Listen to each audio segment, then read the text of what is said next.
नमस्कार, दृष्टि आईएएस के टुडेज जी के प्रोग्राम में आपका स्वागत है। शुरुआत करते हैं अभ्यास प्रश्न से। हमने आपसे पूछा था कि स्टे सेफ ऑनलाइन अभियान किस समूह से संबंधित है? G20, आसियान, सार्क या फिर बिम्स्टेक? इसका सही जवाब है ऑप्शन ए, G20। हाल ही में स्टे सेफ ऑनलाइन अभियान और G20 डिजिटल इनोवेशन अलायंस यानी G20 DIA लॉन्च किया गया। इस अभियान की शुरुआत भारत की G20 प्रेसिडेंसी के रूप में रेल, संचार, इलेक्ट्रॉनिक्स एवं सूचना प्रौद्योगिकी मंत्री अश्विनी वैष्णव ने की है, इसलिए विकल्प ए सही है। स्टे सेफ ऑनलाइन कैंपेन का उद्देश्य ऑनलाइन दुनिया में सुरक्षित रहने के लिए नागरिकों में जागरूकता बढ़ाना है। इस अभियान के तहत साइबर जोखिम और इससे निपटने के तरीकों पर जागरूकता बढ़ाने के लिए विभिन्न उपायों पर चर्चा की जाएगी, जबकि G20 डिजिटल इनोवेशन अलायंस का उद्देश्य स्टार्टअप्स द्वारा विकसित नवीन और प्रभावशाली डिजिटल तकनीकों की पहचान करना और उन्हें अपनाने में सक्षम बनाना है। तो इस तरह इस प्रश्न का सही जवाब है ऑप्शन ए, G20। आप में से अधिकतर स्टूडेंट्स ने इसका जवाब कमेंट सेक्शन में सही भेजा था। जवाब भेजने के लिए शुक्रिया। आज के सेशन का पहला प्रश्न है, भारतीय राष्ट्रीय कांग्रेस यानी INC के संबंध में निम्नलिखित कथनों पर विचार कीजिए। 1. इसका गठन 28 दिसंबर 1885 को हुआ था। 2. इसका पहला अधिवेशन 1886 में कलकत्ता में हुआ था। उपर्युक्त में से कौन सा यहाँ से कथन सही है या फिर हैं? केवल एक, केवल दो, एक और दो दोनों, या फिर ना तो एक और ना ही दो? इसका सही जवाब है ऑप्शन ए, केवल एक। बीते दिनों भारतीय राष्ट्रीय कांग्रेस यानी INC ने अपना 138वां स्थापना दिवस मनाया। भारतीय राष्ट्रीय कांग्रेस की स्थापना 28 दिसंबर 1885 को बॉम्बे के गोकुलदास तेजपाल संस्कृत कॉलेज में की गई थी, इसलिए कथन एक सही है। इसका पहला अधिवेशन 1885 में बॉम्बे में व्योमेश चंद्र बनर्जी की अध्यक्षता में आयोजित किया गया था, इसलिए कथन दो सही नहीं है। जबकि इसका दूसरा अधिवेशन 1886 में श्री दादाभाई नौरोजी की अध्यक्षता में कलकत्ता में आयोजित किया गया था। तो इस तरह इस प्रश्न का सही जवाब है ऑप्शन ए, केवल एक। अगला प्रश्न है, दक्षिण चीन सागर की सीमा किस देश से नहीं लगती है? ब्रुनेई, इंडोनेशिया, मलेशिया या फिर कंबोडिया? इसका सही जवाब है ऑप्शन डी, कंबोडिया। हाल ही में अमेरिका ने कहा है कि एक चीनी जेट दक्षिण चीन सागर के ऊपर अमेरिकी वायुसेना के विमान के बेहद करीब आ गया। गौरतलब है कि दक्षिण चीन सागर दुनिया के सबसे अस्थिर क्षेत्रों में से एक है। यह सागर चीनी मुख्य भूमि के दक्षिण में स्थित है। यह ब्रुनेई, चीन, इंडोनेशिया, मलेशिया, फिलीपींस, ताइवान और वियतनाम से घिरा हुआ है, जबकि कंबोडिया की सीमा इस सागर से नहीं लगती है, इसलिए विकल्प डी सही होगा। इस सागर में अप्रयुक्त तेल भंडार, प्राकृतिक गैस और मछली पकड़ने के क्षेत्र हैं। चीन इसके ऊपर अपने विशेष आर्थिक क्षेत्र के रूप में दावा करता है। तो इस तरह इस प्रश्न का सही जवाब है ऑप्शन डी, कंबोडिया। अगला प्रश्न है, रिमोट वोटिंग मशीन यानी RVM के संबंध में निम्नलिखित कथनों पर विचार कीजिए। 1. यह एक रिमोट पोलिंग बूथ में 72 निर्वाचन क्षेत्रों को संभालने में सक्षम होगी। 2. दूरस्थ मतदाता को इस सुविधा के लिए पूर्व पंजीकरण कराना होगा। उपर्युक्त में से कौन सा यहाँ से कथन सही नहीं है या फिर हैं? केवल एक, केवल दो, एक और दो दोनों, या फिर ना तो एक और ना ही दो? इसका सही जवाब है ऑप्शन डी, ना तो एक और ना ही दो, यानी दोनों कथन सही हैं। भारतीय निर्वाचन आयोग यानी ECI ने राजनीतिक दलों से 16 जनवरी को प्रोटोटाइप रिमोट वोटिंग मशीन यानी RVM के प्रदर्शन में भाग लेने के लिए कहा है। रिमोट वोटिंग मशीन मौजूदा इलेक्ट्रॉनिक वोटिंग मशीन यानी EVM का संशोधित संस्करण है। यह एक रिमोट पोलिंग बूथ में 72 निर्वाचन क्षेत्रों को संभालने में सक्षम होगी, इसलिए कथन एक सही है। इसके तहत प्रवासियों के गृह राज्य में चुनाव होने पर विभिन्न राज्यों में विशेष दूरस्थ मतदान केंद्र स्थापित किए जाएंगे। दूरस्थ मतदाता को गृह निर्वाचन क्षेत्र के रिटर्निंग ऑफिसर के पास ऑनलाइन या ऑफलाइन आवेदन कर सुविधा के लिए पूर्व पंजीकरण कराना होगा।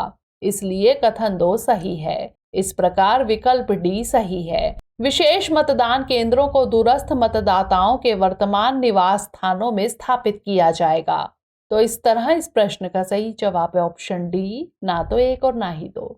अगला प्रश्न है, भारतीय जैव विविधता के संदर्भ में red Helen, common banded peacock, Malabar banded peacock और स्पॉटलेस ग्रास येलो क्या है? पक्षी, स्तनधारी, तितली या फिर मछली? इसका सही जवाब है ऑप्शन सी, तितली। हाल ही में मुदुमलाई टाइगर रिजर्व में पहली बार तितली सर्वेक्षण किया गया। मुदुमलाई टाइगर रिजर्व न केवल पक्षियों और स्तनधारियों की विभिन्न लुप्तप्राय प्रजातियों का आवास है, बल्कि यह तितलियों की 175 प्रजातियों का घर भी है। तितली की इन प्रजातियों में red Helen, common banded peacock, Malabar banded peacock, spotless grass yellow, chocolate albatross, Nilgiri tiger, common sergeant और ब्लैक वेन सार्जेंट शामिल है। इसलिए विकल्प सी सही है। इस सर्वेक्षण में येलो जैक सेलर तितली भी देखी गई, जो तमिलनाडु में बहुत कम दिखाई देती है। इस प्रजाति को रिजर्व की कारगुडी रेंज से देखा गया था। तो इस तरह इस प्रश्न का सही जवाब है ऑप्शन सी, तितली। अगला प्रश्न है, हाल ही में चर्चित फ्लैश लाइट अंतरिक्ष यान किस देश से संबंधित है? अमेरिका, जापान, कनाडा या फिर फ्रांस?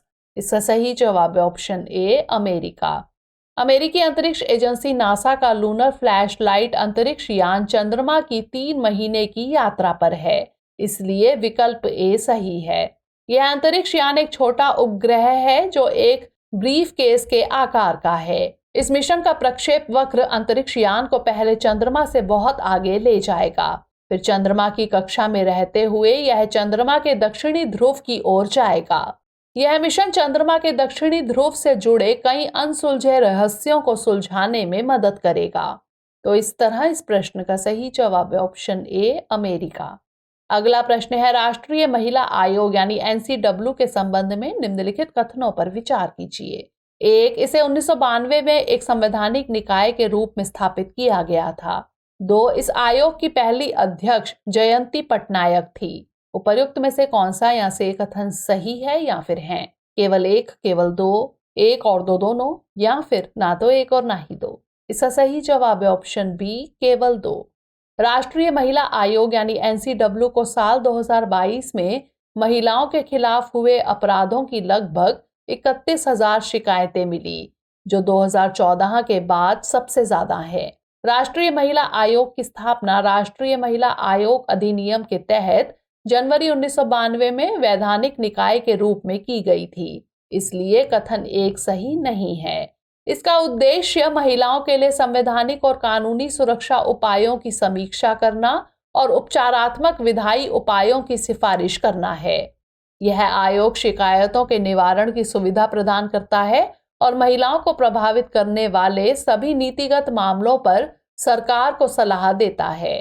पहला आयोग 31 जनवरी 1992 को श्रीमती जयंती पटनायक की अध्यक्षता में गठित किया गया था, इसलिए कथन 2 सही है। राष्ट्रीय महिला आयोग की वर्तमान अध्यक्ष श्रीमती रेखा शर्मा है। तो इस तरह इस प्रश्न का सही जवाब है ऑप्शन बी, केवल 2। अगला प्रश्न है, होर्मुज जलडमरू मध्य किसे जोड़ता है? फारस की खाड़ी और ओमान की खाड़ी, फारस की खाड़ी और अदन की खाड़ी, ओमान की खाड़ी और अदन की खाड़ी, या फिर ओमान की खाड़ी और अकाबा की खाड़ी?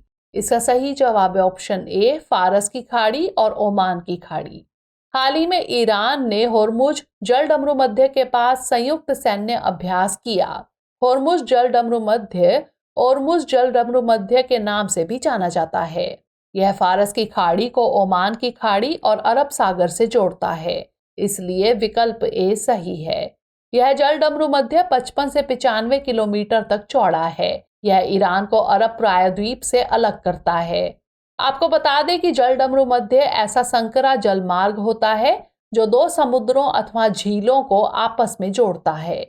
तो इस तरह इस प्रश्न का सही जवाब है ऑप्शन ए, फारस की खाड़ी और ओमान की खाड़ी। अगला प्रश्न है, इनका जन्म 19 जून 1945 को यांगून, म्यांमार में हुआ था। इन्हें 1991 में म्यांमार में लोकतंत्र और मानवाधिकारों हेतु इनके अहिंसक संघर्ष के लिए नोबेल शांति पुरस्कार मिला था। उपर्युक्त विवरण किस महान व्यक्तित्व की व्याख्या करता है? किम क्योंग हुई, यून सुक येओल, आंग सान सू की या फिर किम केओन ही? इसका सही जवाब है ऑप्शन सी, आंग सान सू की। हाल ही में म्यांमार की एक सैन्य अदालत ने आंग सान सू की को 7 साल और जेल की सजा सुनाई है। आंग सान सू की म्यांमार की लेखक और नेशनल लीग फॉर डेमोक्रेसी की नेता हैं। यह म्यांमार के स्वतंत्रता नायक जनरल आंग सान की बेटी हैं। इनका जन्म 19 जून 1945 को यांगून म्यांमार में हुआ था। इन्हें 1991 में लोकतंत्र और मानवाधिकारों हेतु इनके अहिंसक संघर्ष के लिए नोबेल शांति पुरस्कार मिला था। तो इस तरह इस प्रश्न का सही जवाब है ऑप्शन सी, आंग सान सू की। अगला प्रश्न है, वाइब्रेंट विलेज प्रोग्राम का मुख्य उद्देश्य क्या है? भारत की सीमा से सटे गांवों में बुनियादी ढांचे का विकास, नक्सल प्रभावित जिलों में गांवों का विकास, आकांक्षी जिला कार्यक्रम के अंतर्गत आने वाले गांवों का विकास या फिर संरक्षित क्षेत्रों के निकट गांवों का विकास। इसका सही जवाब है ऑप्शन ए, भारत की सीमा से सटे गांवों में बुनियादी ढांचे का विकास। हाल ही में भारत के गृह मंत्री ने वाइब्रेंट विलेज प्रोग्राम के संबंध में जानकारी दी है। उन्होंने सभी सीमा सुरक्षा बलों से आग्रह किया कि वे वाइब्रेंट विलेज कार्यक्रम के माध्यम से गांव में पर्यटन को बढ़ाने की दिशा में प्रयास करें। वाइब्रेंट विलेजेस प्रोग्राम की घोषणा केंद्रीय वित्त मंत्री ने बजट भाषण 2022 में की थी। इसका उद्देश्य भारत की सीमा से सटे गांवों के बुनियादी ढांचे में सुधार करना है, इसलिए विकल्प ए सही है। यह गांव को संपूर्ण सुविधाओं के साथ आत्मनिर्भर बनाएगा। तो इस तरह इस प्रश्न का सही जवाब है ऑप्शन ए, भारत की सीमा से सटे गांवों में बुनियादी ढांचे का विकास। अंतिम प्रश्न है, राज्य के महाधिवक्ता के संदर्भ में निम्नलिखित कथनों पर विचार कीजिए। 1, इसकी नियुक्ति राष्ट्रपति द्वारा की जाती है। 2, यह राज्यपाल के प्रसाद पर्यंत पद धारण करता है। उपर्युक्त में से कौन सा यहाँ से कथन सही है या फिर है? केवल 1, केवल 2, 1 और 2 दोनों, या फिर ना तो 1 और ना ही 2? इसका सही जवाब है ऑप्शन बी, केवल 2। भारतीय संविधान के अनुच्छेद 165 में राज्य के लिए महाधिवक्ता के कार्यालय का उल्लेख किया गया है। भारतीय राज्यों के सर्वोच्च विधि अधिकारी को राज्य का महाधिवक्ता कहा जाता है। अनुच्छेद 165 के मुताबिक महाधिवक्ता की नियुक्ति राज्यपाल द्वारा होती है, इसलिए कथन 1 सही नहीं है। महाधिवक्ता बनने के लिए व्यक्ति के पास उच्च न्यायालय का न्यायाधीश बनने की योग्यता होनी चाहिए। महाधिवक्ता राज्यपाल के प्रसाद पर्यंत पद धारण करेगा और राज्यपाल द्वारा निर्धारित पारिश्रमिक प्राप्त करेगा, इसलिए कथन 2 सही है। तो इस तरह इस प्रश्न का सही जवाब है ऑप्शन बी, केवल 2। आइए नोट कर लेते हैं आज का अभ्यास प्रश्न। प्रज्वला चैलेंज किस मंत्रालय या संस्था से संबंधित है? स्वास्थ्य एवं परिवार कल्याण मंत्रालय, भारतीय प्रतिभूति विनिमय बोर्ड, ग्रामीण विकास मंत्रालय या फिर नीति आयोग? इसका उत्तर हमें कमेंट सेक्शन में जरूर भेजिएगा। अगले सेशन में नए प्रश्नों के साथ मिलेंगे। तब तक के लिए पढ़ते रहिए एंड स्टे मोटिवेटेड।